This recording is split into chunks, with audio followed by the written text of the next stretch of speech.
Yo, let's welcome our first guest, Loco SAB, SABatage, my longtime partner in crime. Like we say around here, we don't like to talk about it, we be about it.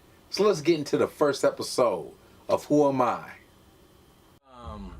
I guess conversations, if you want to call it that. They're going to get to know exactly who, what, when, why, where, and how.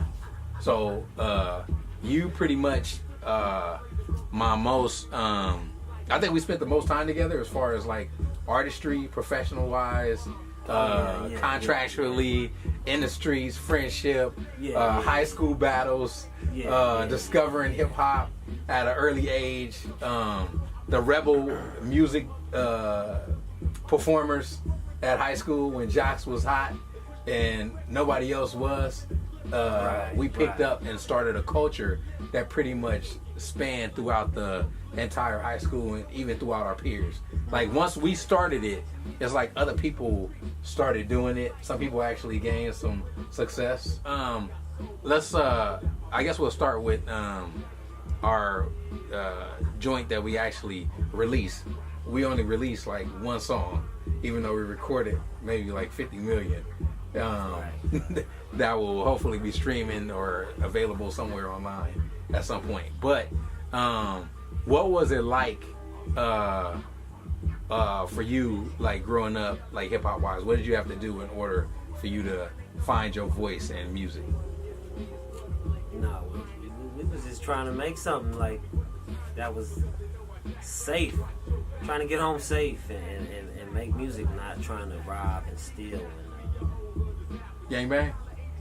I mean, we was gangbanging at a young age, but then we got out of gangbanging before it became. We was already rapping, we started rapping. So trying to survive. I think my favorite story from you was listening to music or hip hop in the car with your mom, and you were playing, I think, Public Enemy, Rebel Without a Cause, or was on the radio, and she was like, "Yo, turn that off," and that's what made you love it even more because it annoyed her. Yeah, like you know that whatever that is. Oh, that's that horn from James Brown. That's what it is. That saxophone that used to piss moms off. So it had to be the dopest record I heard that whole year. Like, so every time I heard it, I would just trip out, turn it up. You remember our first conversation about hip hop and artists? I met you in summer school. That's all I remember. Like, you know, we was coming home or going to the bus or something. And you was saying, I remember saying I had the mixtape and I heard this one record, and you was like, "You don't got the album?" And I was like, "Oh, I didn't even think to get the album because it was, I don't know who he was listening to." We was listening to Boogie Down Productions. Yeah, and it was. And I think you was on South Bronx. The song. And I was like, "Yo, have you heard Poetry?" Yeah. It hadn't even came out on K-Day yet. Right. But then by the time that came out, you know, they took over. So many other groups took over, but they took over like really like lyrically. So that's what we kind of patterned our stuff after. The dudes that could really like enunciate their raps, you know, not so much like what you get today. The funny thing, you know, not jumping around, but when I got to Banning, because we both left Sarah after 1 year. When I got to Banning, dude, some nigga you served at Gardena, he ended up becoming my homie too. I'm trying to think of his name at the time. He's calling himself Riff Raff or whatever, but you ended up serving him at Gardena, and it made it all the way to Banning. How you like, "Oh yeah, man, ain't nobody else took me out, but this dude in Dina named Biz." And I was like, "You couldn't get past Biz." That's classic. I said, "Man, you really?" He was like, "Oh no, I'll battle you right now." I was like, "I'm gonna just say no." That's classic. I think I was talking to you know, we ended up becoming cool. My homeboy Cavi, and he was like, "Yo," he said that he got into music because he was working with Train. Like, Train was his homeboy. He would go over to DJ Train house. RP. Yeah. So he would go to Train house, and Train was like, "Hey man, I think you could actually do it."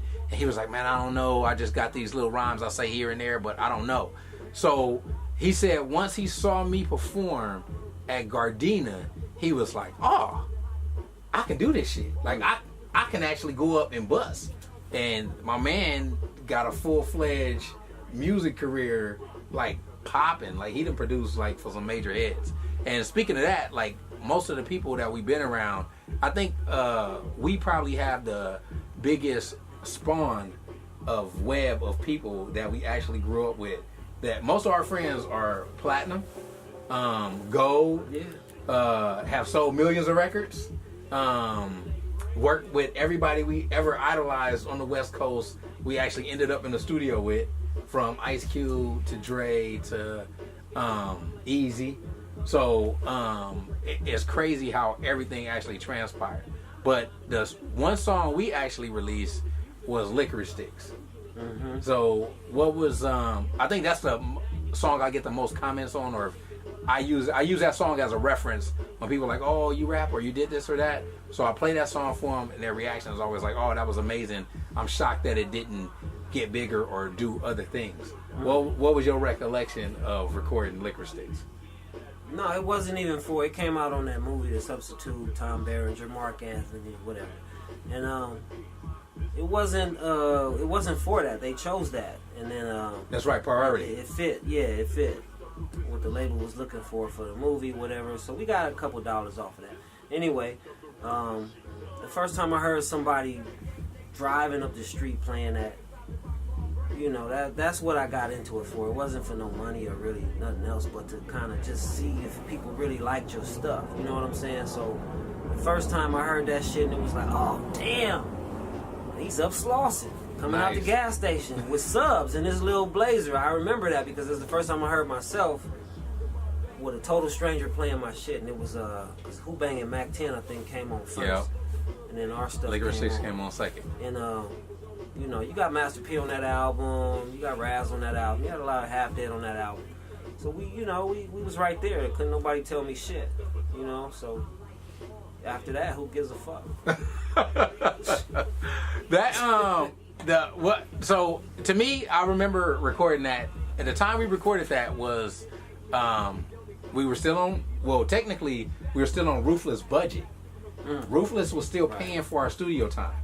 At that time period, we recorded at Powerhouse. I remember the verse to that song was written when I was working at Value Plus in the cooler. I was just in there and I was vibing. The joint that had me so pumped at that time, or the artist, was Keith Murray. After I listened to The Most Beautiful Thing in This World, but it was another verse that he did on Eric Sermon album that was lit, like, before his album came out. So once I got on his album, I was like, this is so complex. I was like, I have to write something to this caliber. So that was kind of like jaunted, the first part of it, but the rest of it got finished actually when we got to the studio. Damn. But what was your vibe? I have no recollection of writing that fucking verse. Why?